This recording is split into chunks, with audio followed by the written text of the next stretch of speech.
yawman nahar min amali ahabbun inallahi ta'ala min irafati dami innaha nata'atta yawmal qiyamah biquruniha wa idlafuha wa inna dama la yaqa'u minallah bimakanin qabla an yaqa'a 'alal ardi fatibu biha nafsan.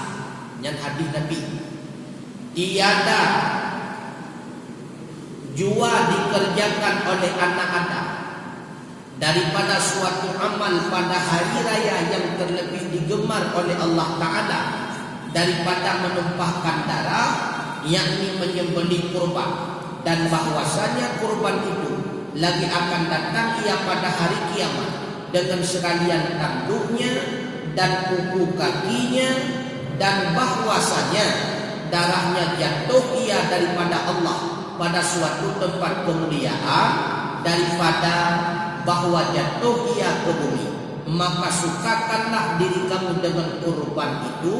Hadis riwayat Tirmidzi dan Hakim. Pegah di Nabi hana dade buat manusia yang paling god bahura raya haji selain melaksanakan buat yang paling dicinta oleh Allah.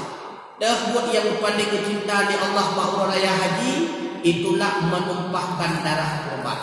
Kurban yang kata kurban idonya akan berperumpuk kulai oleh Allah yang katanya urau akhirat lengkap sebagaimana idonya nalukai urau akhirat berperumpuk katanya juga melukai na ukai di akhirat juga berperumpuk katanya na ukai. Artinya sempurnalah kendaraan katanya di akhirat dengan penyebab sempurna tasya kurban hinawinya.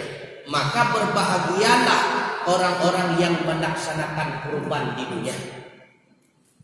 Dan lagi sabda Rasulullah, "Aqdimu dhahayakum fa innaha 'ala sirati maqayakum." Besarkanlah kurban-kurbanmu karena sesungguhnya kurban di atas siratal mustaqim akan menjadi kendaraan bagimu.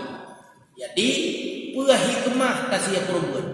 Di antaranya kurbannya akan jadi kendaraan bagi kita bahwa kita lewati siratal mustaqim.